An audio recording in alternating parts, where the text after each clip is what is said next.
টিপসে আপনাদের সবাইকে স্বাগতম জানাচ্ছি। আমাদের আজকের আলোচনার বিষয় চেইন স্মোকার হলে যে খাবারগুলো অবশ্যই খাবেন।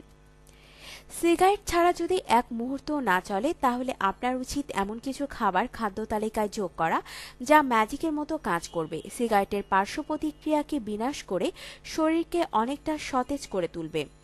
সেগুলো কি কি জেনে নিন। আদা। অতিরিক্ত ধূমপান করার ফলে রোজ অনেক নিকোটিন জমছে শরীরে, সেগুলি রক্ত সঞ্চালনের সমস্যা তৈরি করছে। রক্তে নিকোটিনের মাত্রা কমাতে সাহায্য করে আদা। প্রতিদিন নিয়ম করে আদা খাওয়ার অভ্যাস করুন, ফুসফুস থেকে নিকোটিনের স্তর নির্মূল হবে, সিগারেট খাওয়ার ইচ্ছেও কমবে। বাদাম।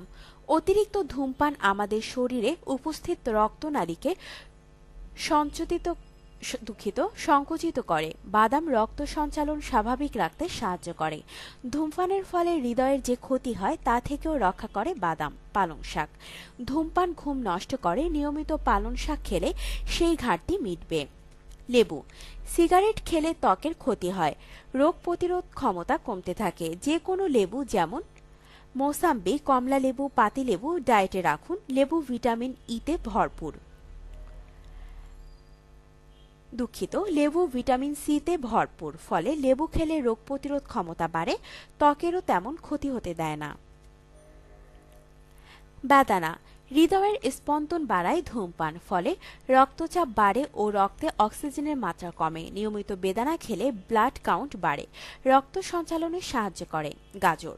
ধূমপান করলে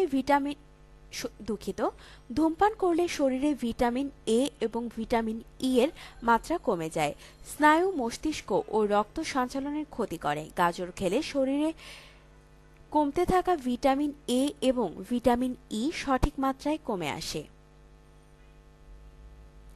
আপনার জীবনকে আনন্দময় করে তুলতে এবং বিভিন্ন স্বাস্থ্য টিপস ও পরামর্শ পেতে আমাদের চ্যানেল সাবস্ক্রাইব, লাইক ও শেয়ার করবেন। ধন্যবাদ।